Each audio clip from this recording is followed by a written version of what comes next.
Hey fam, welcome back to Relationship Recipes. I'm Krymkat. I love to share educational content about relationships as I help individuals like you build healthy and thriving relationships. On today's episode, I'm talking about red flags. What are red flags? Red flags are signs that you see in a person in a relationship that just indicates oncoming danger and you need to stop, you need to get out, you need to run away for your life. And when you see a red flag, it's not something you're trying to negotiate, it's not something you're trying to manage, it's not something you're trying to say, well, let's see how this goes. A red flag, you're trying to run. So that is what we're going to be talking about today. Red flags, actually, they are based on personalities and preferences. So there are things that might be a red flag to me that might not be a red flag to you. There are things that might be a red flag to you that might not be a red flag to me or to the other person. So it is largely based on preferences and individual personalities. But then there are red flags that are generic to all of us as human beings. As long as we are breathing, living humans, those things will never be acceptable. Number one, how they manage their anger. How do they act? How do they talk? What do they say? What do they do? And this does not only apply when they are angry with you, when they are angry with somebody else that is not you. Because sometimes, when you're in love, you tend to mask, your true character, but you would get to see this come out time to time to play when it has to do with other people, and eventually it will come out to play when it has to do with you. So how does this person manage their anger? Do they scream? Do they shout at the top of their voice? Do they hit things? Do they throw things down? Are they trying to destroy things? Are they trying to hit people, hit you? Those are signs that you are in a dangerous relationship. I don't say toxic. You're in a dangerous relationship that is dangerous for your own, it's dangerous to you, dangerous for your well-being, dangerous for your life. You are at risk if you're in a relationship with somebody who cannot manage their emotions and who cannot manage anger in a wise way. The second will be how their multidimensional relationships are. If a person has a bad relationship with people across different, stratas, maybe their peers, people above them, their bosses, their mentors, their parents, people who they work with, people below them at work, if they do not really have a cordial relationship and they are only nice to you, that is a red flag. Because if a person is not kind, is not nice to every other person, they're only nice to you, eventually the day is coming that they will not have the capacity to be nice to you. Yes. If a person is kind, if a person is nice, let that be their character, who they are inherently, not who they try to be around you. Let them be kind to other people, let them treat other people well, let them have a cordial relationship, let them respect other people. The third thing will be, do they submit to authority? See, this is undisputedly very important. Do they have mentors? Is there anybody that they respect? Is there anybody that they submit to, that can talk to them? Is there any other person whose authority they defer to? If you do not have that kind of person overseeing your partner, I think that is very scary. There are times that you might actually need to have conversations with somebody in authority over you, not necessarily even because of your relationship or matters that arise in your relationship, but because of major life decisions. And if there is nobody that he can defer to, there is nobody that he submits to, there is something someone used to say, there's nobody that he can be reported to or she can be reported to, I feel like that's a red flag. That says a lot, because in marriage you're going to have to submit to each other, you're going to have to defer to each other. There are so many times you're going to have to put your ego down. So if a person doesn't have to start putting their ego down when they are just alone, in a context of a relationship, it's kind of harder. Number four, when a person starts to remake you in their own image, they want to change everything about you. Oh, you don't talk like, you talk like this, I want you to talk like this. You make your hair this way, I want you to make it this way. You do this, I want you to do that. Stop this, I don't want you to work. I don't want you to do this career. I want you to change your profession. When a person starts to remake you in their own image, they try to make you who they want you to be.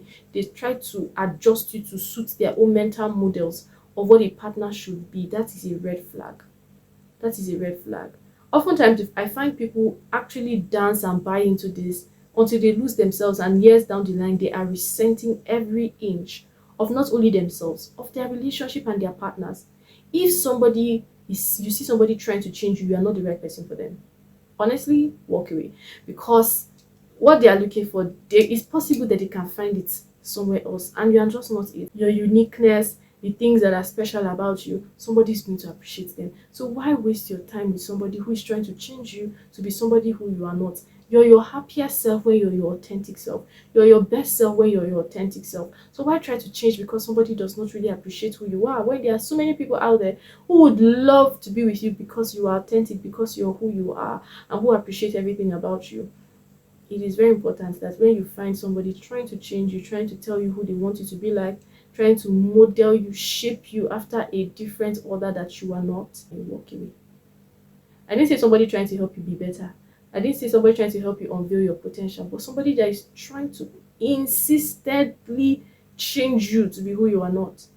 That's a red flag. Number 5 is very close, and it is a relationship where you are holding back and cannot be yourself. This is very relatable. There are so many times that you find people, yes, they're attracted to this person, yes, they love this person, but they're in a relationship and they feel like they cannot be free. They feel like they cannot say some kind of things. They feel like they cannot show who they really are. They feel like they have to hold some parts of themselves back. They feel like they cannot let their head down. That's a red flag. When you have to force yourself to be who you are not, you have to be inauthentic, not fully express. That's a red flag. You want to leave. It just means that you do not fully feel safe in that relationship. And safety is not a function of, oh, this person is faithful or this person is not faithful, or this person is this or this person is not that. Being safe in a relationship is largely about how much you feel like you can express yourself, how much you feel like you can be you without being judged, how much you feel like there is safety and there is trust. That is what being safe in a relationship looks like. So it's very important for us to establish that. See, if you feel like you can't be yourself, you're restraining yourself, you are holding back who you are, that's a red flag. Because in a relationship, you're supposed to build intimacy. And what somebody says is, intimacy is into me see. So you're meant to bear your heart, who you are, your personality. And when you can't do that, holding back can be a fact that you're being afraid of being too much, or you feel like you want to please the other person, and being yourself will displease them. That's a red flag. That means you're not supposed to be in a relationship, honestly. If you feel like you have to hold back yourself to please your partner, or you're afraid that you'll be too much, they can't handle you, that's a problem, you see. Or you've actually tried to be yourself and they have, they reacted very badly to it. They can actually sponsor that. So that is a red flag. Number 6 is dishonesty. This is big. Like for me, it is big, big, big. When a person is not a person of their word, I find it very repulsive. Like I don't like it. It's very disgusting to me. So this is where people are saying half truths. They are actually you have a pattern of lies. You can find that, oh, this person lied here, this person lied here, this person lied here, or they are withholding information that can affect how you show up in a relationship. That's a big deal. Half truths. They say this, they don't say that. Pattern of lies. You can't trust that whatever they say is the truth. You have to go and investigate to find out if what they said to you is actually true or is not true. If you are dealing with that from the beginning stages, you're dating, you're maybe courting, you're engaged, and you're already dealing with that, that's a problem. Like it's a huge issue. Dishonesty is a seed. It's not the main tree. So other things will actually sprout up from being dishonest. So if a person, is dishonest, they will eventually not be faithful. They will eventually have the propensity to be infidels. They will do so many other things that rise on the bedrock of dishonesty, and that is how you will never build trust. If you're with a person who is dishonest, you will never build trust. You will never feel safe. You will never have security in that relationship. So it is a huge red flag to be with a dishonest person. It's better to have somebody who knows their weaknesses and is honest about them, than for you to be with somebody who is always lying. Number 7 is a person who is inconsistent and emotionally unavailable. They are here today, tomorrow. They always have excuses of why they can't show up for you, show up in your life. That is a red flag, fam. It is a huge, huge red flag if you ask me. Because you cannot have, being in a romantic relationship and giving excuses for why you cannot talk to your partner. Or you cannot, you're always giving excuses of why you're always busy at work. See, even the busiest of people, when they are in love, fam, you can't see their brake lights. Like, they will go all out. In between meetings, they're sending texts, they will call. So you cannot tell me that, oh, I'm so busy. you cannot share any form of intimacy, you're withholding yourself, you're inconsistent, you're here today, you're there tomorrow. You come today in level 100 percentage reading 100, tomorrow percentage reading 0, next week you're back with percentage reading 70. Fam, if you're inconsistent, it's a red flag, because emotional unavailability can drain a relationship faster than sometimes even what you thought will drain a relationship faster. Like, it can be so terrible. So if somebody is emotionally unavailable, I feel like they're not ready to be in a relationship, they're not mature enough for a relationship. You want to let them go. Emotional unavailability and inconsistency in a relationship is a huge red flag. Consider and make the wise decision. Go. Number 8, when a person starts to want you to disconnect from your friends and family, does not want to have a relationship with them, and neither does he want you to do with your friends and family, he starts to have a problem with all of your siblings and all of your friends, saying things about them, does not want you to communicate with them, that's a red flag. You see, only a predator does that. Only a predator tries to lure you, make sure you're alone, and then he pounces on you, or she pounces on you. So anybody who is always having problem with all your family members, having problem with all your friends, ah, do you know that sometimes you might not even like somebody, you might not even like maybe the way they are behaving. Maybe your partner's sister is kind of, sassy, she has this kind of attitude that you do not like, or you don't like your partner's friends. It's okay, you just manage them. Have you seen people just try to like people because they are their partner's family or their partner's friends? How much more than you are in a relationship and the person is trying to disconnect you from all your family members? Omo, run away. Oh, that's giving predator. It's giving predator big time. Number 9, any form of abuse, verbal abuse, physical abuse, emotional abuse, mental abuse. If a person has the chest, has the strength, has the courage to abuse you, leave. Like, as in, abuse should never be negotiated. If a person is abusive, relentlessly, unrepentantly abusive, in fact, if it is an abuser, just go, because if they repent, you're not even sure that this repentance is true. So just go. If you just abuse, I'm not saying assume, you actually see abuse, because a lot of times, if you've been in an abusive relationship before, you can assume based on the fact that, oh, you just saw some things and you feel like, oh my god, this is abusive. Mm-mm. Confirm that this is abuse, get out. Do you understand? Leave. Number 10, over dependence. You are their alpha and their omega, you are their beginning and their end. Please, abeg, just carry your shoe or your head and run away. Anybody who is over dependent has attachment issues and they have unresolved trauma. It is a huge red flag, because you cannot manage it.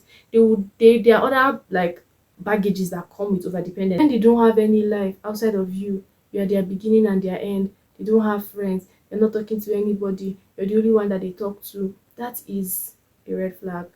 You want to carry your leg and run away, because it's often a function of unresolved trauma, and it usually has brothers and sisters, it has cousins that come along with it, and you might not be ready for it in the long haul. I wanted to say, if the person is willing to go through therapy to change, maybe you can consider. But if you ask me, this is a significant red flag, and you feel like you can't cope with it, you cannot, maybe manage the person, you cannot manage and wait for the person to get into therapy to heal and, break out of this kind of overdependence and traumatized childhood that causes a very defective attachment style. Just go. Number 11, disrespect. Any form of disrespect to you and to others.